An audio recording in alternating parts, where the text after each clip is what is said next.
O livro O Lar Adventista, capítulo 44, Cuidado das Crianças Pequenas, trata para esta sexta-feira de um tema muito importante. O alimento não substitui a atenção. Às vezes nós queremos nos concentrar em outras coisas, estratégias que talvez não sejam as mais adequadas. E as crianças pequenas, enquanto que estamos concentrados em algo, querendo nossa atenção, parece que nos incomodam. Então, para resolver o problema, damos a ela algum alimento. Veja o que diz a autora do livro Lar Adventista sobre isso. As crianças têm sido grandemente prejudicadas por tratamento impróprio. Se impertinentes, são geralmente alimentadas para calar-se, quando na maioria dos casos a verdadeira razão é o haverem recebido demasiado alimento, havendo ficado prejudicadas pelos hábitos errôneos da mãe.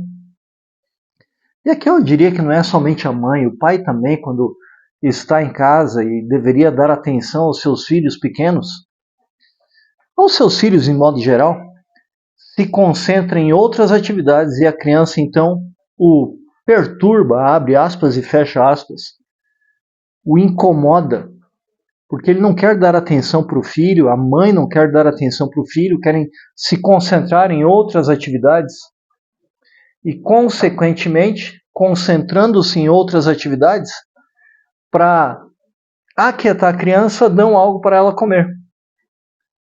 Mas o problema da criança é justamente porque ela está comendo muito, em horários inadequados, e o estômago fica sobrecarregado e trabalhando constantemente, então ela fica irritadiça e acaba tendo um sério problema, como esse, da câmera sair do lugar, porque os nossos gatos estão brincando aqui embaixo do pedestal que segura a câmera. Mas, assim como nesse momento eu não devo perder a minha concentração e ficar brabo com os animais, a mãe e o pai também não deveriam ficar irritados com seus filhos. Claro que os meus animais não são crianças. Porém, veja, mais alimento apenas piora a situação, pois o seu estômago já está abarrotado. Então não é uma questão de dar alimento para a criança, para o filho, para a filha. É dar atenção. É isso que ela necessita.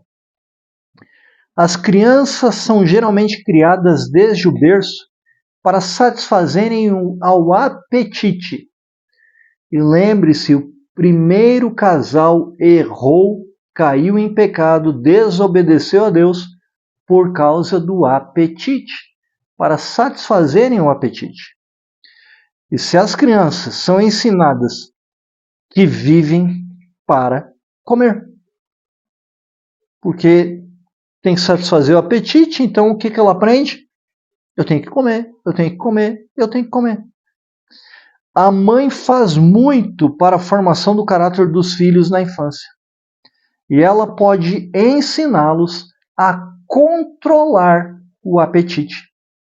Ou a serem condescendentes com o apetite, tornando-se glutões. Sabe o que me chama a atenção do nosso país, Brasil? Eu sei que tenho pessoas que me assistem de Portugal, de Angola, mas aqui no Brasil estamos tendo muitas pessoas obesas, acima do peso, gordas, porque são glutões, comem demais.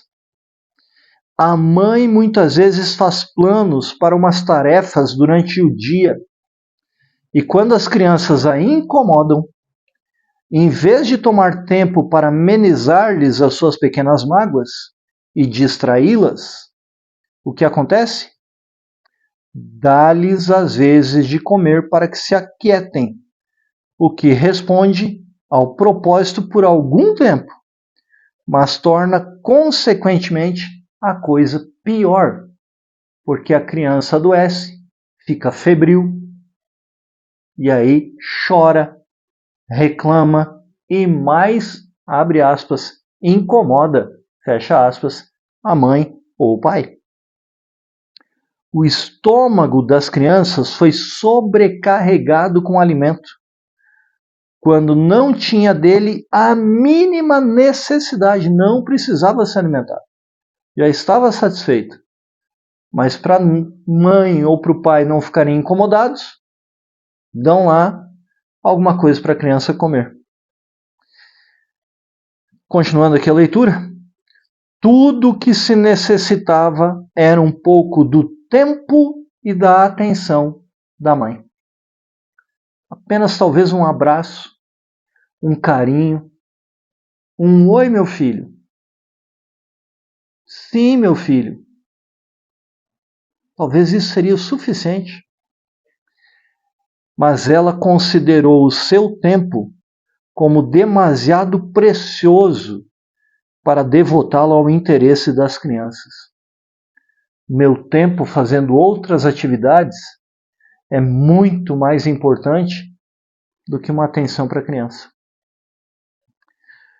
Talvez o arranjo da casa de maneira atraente, que arranque aplausos das visitas, ou o preparo do alimento no estilo da moda, sejam para ela de mais importância que a felicidade e a saúde de seus filhos. Triste isso, não? Muito triste isso.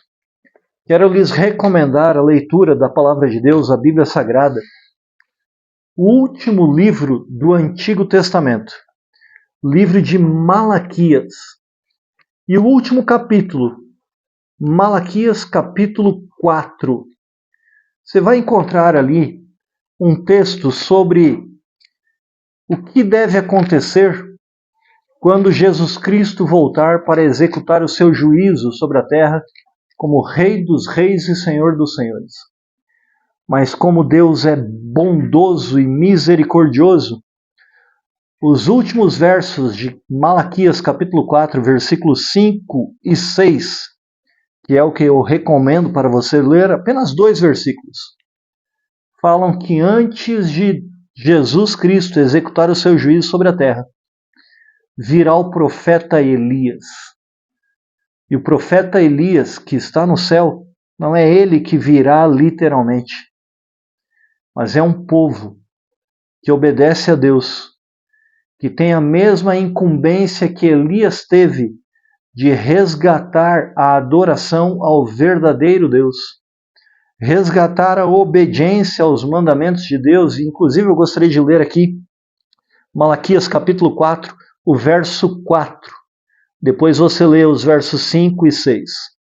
Versículo 4 diz: Lembrai-vos da lei de Moisés, meu servo, a qual lhes prescrevi em Horebe para todo Israel, a saber, estatutos e juízos.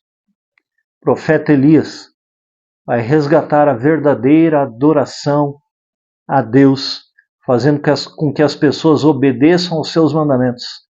Mas o mais importante também está nos versos 5 e 6. E eu gostaria que você lesse. Comente aí no canal do YouTube o que esse povo que tem essa missão, que é, de certa forma, o profeta Elias prometido, fará pelas famílias, pelo pai, pela mãe, pelo filho, pela filha. Leia Malaquias capítulo 4, versos 5 e 6 e cante com a sua família do Novo Inário Adventista do Sétimo Dia, o hino número 341, que se chama Mágoas. Leva a Cristo as tuas mágoas. vai com ele ter, vai sem mesmo te deter. Leva a Cristo as tuas mágoas, que ele as muda todas em prazer. Por que cantar esse hino? A leitura do livro Lar Adventista menciona, e eu vou repetir para você, que tudo que a criança necessitava era um pouco do tempo e atenção da mãe. Mas ao invés de dar atenção, a mãe dá alimento, a mãe dá comida e, consequentemente, isso traz mágoas. Talvez para a mãe, talvez para os filhos. Cante esse hino, Mágoas, do Novenário Adventista com a sua família. Vamos orar? Amado Deus e Pai, obrigado por tuas orientações, obrigado por tua palavra, obrigado pelos princípios da Bíblia Sagrada e pelos conselhos encontrados neste livro que está em minhas mãos, o livro O Lar Adventista. Ajuda-nos, ó Senhor, a sermos mais leais aos teus princípios.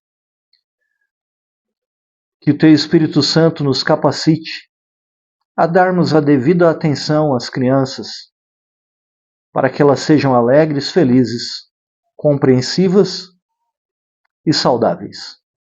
Te suplico e agradeço, em nome de Jesus. Amém. Continue acompanhando a leitura do livro Lar Adventista. Leia a Bíblia, a Palavra de Deus, cante os hinos sugeridos. Se inscreva no canal, comente, compartilhe. Sejamos a força da nação.